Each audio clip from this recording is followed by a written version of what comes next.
প্রবণতা আছে, এই প্রবণতা রিভার্সালও শুরু হয়েছে। এখন ভর্তুকিতে এত বেশি খরচ করে ফেলে এই সরকারের কিন্তু আরও অনেক উন্নয়ন প্রকল্প আছে এবং সামাজিক নিরাপত্তার প্রকল্প আছে। আপনি যে কথাটা বলেছেন বাজেট আসলেই বা বাজেট হয়ে গেলেই মূল্য বেড়ে যায়, আচ্ছা আমরা একটা কথা একটু জিজ্ঞেস করি, আমরা অনেকেই বাজারে যান নিশ্চয়ই, আমিও বাজারে যাই। বাজারে জিনিসপত্রের দাম, বিশেষ করে কাঁচা বাজার সবজির মূল্য আমি দেখি বেশ তুলনামূলকভাবে নিয়ন্ত্রণে আছে অনেক সময়ের তুলনায়। আমি এই কথাটা বলতে চাইছি, এই প্রবণতা আছে, এই প্রবণতা রিভার্সালও শুরু হয়েছে।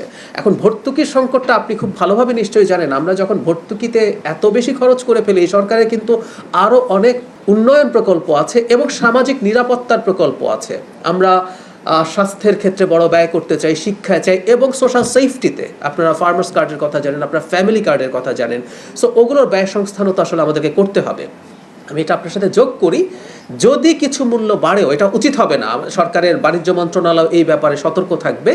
কিন্তু একই সাথে আমি এই কথাটা বলতে চাই, সেটা হচ্ছে যদি কারো উপরে চাপ পড়ে, ওই ভালনারেবল গ্রুপটাকে কিন্তু আমরা রক্ষা করছি। আমরা বিদ্যুতের দাম তাদের জন্য বাড়াইনি, আমরা তাদের জন্য জ্বালানির দাম বাড়াইনি, এবং তারা আবার সরকারের কাছ থেকে অনেকেই ভাতা পেতে শুরু করবেন। এই বাজেটে একটা বড় পার্সেন্টেজের মানুষ ফ্যামিলি কার্ড পেয়ে যাবেন। সুতরাং তাদের ওই চাপ, একই সাথে অন্যান্য যেসব সেফটি আছে, আমাদের টিসিবির যেসব প্রকল্প ছিল বা অন্যান্য যেসব সেফটি নেটের প্রকল্প ছিল সেগুলো বলবৎ থাকছে। সুতরাং এইটা আশা করি খুব বড় ইম্প্যাক্ট ফেলবে না। আমি একই সাথে আপনি আবারও বলছি, এর মানে এই না যে বাজারে যে অন্যায্যভাবে অন্যায়ভাবে মূল্য বৃদ্ধি হয় সেটা নিয়ে সরকার কাজ করবে না। সরকার নিশ্চয়ই কাজ করবে। বিইআরসি তো একটা কোয়াজি জুডিশিয়াল প্রতিষ্ঠান, ওইটা সরকার না, ওইটা একটা স্বাধীন প্রতিষ্ঠান, সে তার মতো করে কাজটা করে।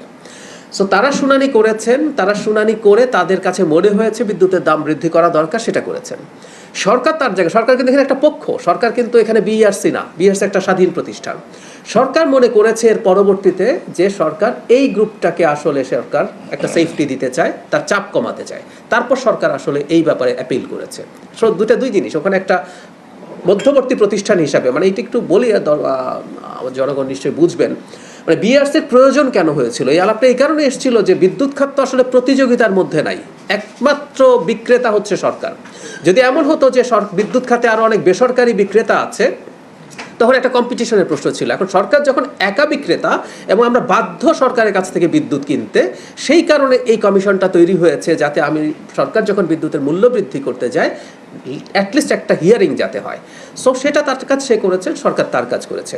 আপনি সিন্ডিকেটের কথা যেটা বললেন, একটা জিনিস আপনি নিশ্চয়ই বুঝবেন, বিদ্যুতের মতো এত সেন্সিটিভ এবং সফিস্টিকেটেড একটা ব্যাপারকে একটু সেন্সিবলি হ্যান্ডেল করতে হবে। একটা দেশের পুরো বিদ্যুৎ ইনফ্রাস্ট্রাকচার যেভাবে তৈরি হয়েছে ওভার দ্য ইয়ার্স, 3 মাসের মধ্যে খুব রাতারাতি পরিবর্তন করে ফেলা আসলে যাবে না। এজন্য দেখবেন আমাদের সরকারের এই ব্যবস্থা আছে, এই চেষ্টা আছে, অল্টারনেটিভ আরও বিদ্যুৎ কেন্দ্র, অল্টারনেটিভ আরও এনার্জি এবং এনার্জি ইম্পোর্ট করা, এনার্জি খুঁজে বের করা, জ্বালানি খুঁজে বের করা, এই চেষ্টাগুলো আছে। এবং এটা একটু সময় দিয়েই করতে হবে, কারণ এটার অপর কস্টটা যদি আপনি চিন্তা করেন যে খুব ড্রাস্টিক কোনো স্টেপ নেওয়ার জন্য যদি বিদ্যুৎ সিস্টেমে খুব সিরিয়াস ডিজাস্টার তৈরি হয়ে যায়, সেটার ইকোনমিক এবং সোশ্যাল ইম্প্যাক্ট অনেক বেশি হবে। 75 পর্যন্ত আমরা বাড়াচ্ছি না, কিন্তু যারা ফ্যাক্টরি, যারা বিদ্যুৎ দিয়ে বিভিন্ন কিছু উৎপাদন করেন, ব্যবসা করেন, তার বিদ্যুতের দাম বাড়বে, কারণ তার চেয়ে বেশি ব্যবহার করেন। That's for sure. এজন্য এই কথাটা বলেছি, মূল্যবৃদ্ধির একটা প্রবণতা তো আছেই। সেই কারণেই উনি প্রাথমিকভাবে ডিরেক্টলি এফেক্টেড হলেন না। একই সাথে যেটা বলছে, এই ভালনারেবল মানুষদের জন্য আমাদের ওই জন্য সোশ্যাল সেফটির প্রোগ্রামগুলো আছে। মানে বাংলাদেশ, জনাব তারেক রহমান আমাদের প্রধানমন্ত্রীর নেতৃত্বে একটা ওয়েলফেয়ার ধরনের অর্থনীতির দিকে এগিয়ে যাচ্ছে। সেটা নিয়মটা এরকমই, সেটা হচ্ছে রাষ্ট্র তার জায়গা থেকে কাজ করবে এবং সেখানে সবচেয়ে খারাপ যে মানুষগুলো আছে তাকে as much as possible support দেওয়া। সেটা শুধুমাত্র এই কার্ড দিয়ে টাকা দেওয়ার কথা না। ধরুন আপনার একটা ভালো হেলথ বেনিফিট, আমি প্রসঙ্গে যোগ করে রাখি, আপনারা অনেকে হয়তো এই ডেটাটা জানেন, WHO ডেটা, চিকিৎসা ব্যয় মেটানোর জন্য প্রতি বছর বাংলাদেশে 65 থেকে 70 লক্ষ মানুষ দারিদ্র্য সীমার নিচে নেমে যায়। আমি যেহেতু ডাক্তারি প্র্যাকটিস না করলেও আমি আমার চোখের সামনে দেখেছি, মাঝারি মানের একটা অসুস্থতার জন্য আপনি ওষুধ যদি কেনেন, এমনকি সরকারি হসপিটালেও যদি ভর্তি হন, টাকা ধার কর্য করে এমন পরিস্থিতি হয় পরে কয়েক মাস বা বছর যাবৎ দেখা যায় তিনি ঠিকমতো খেতে পারছেন না।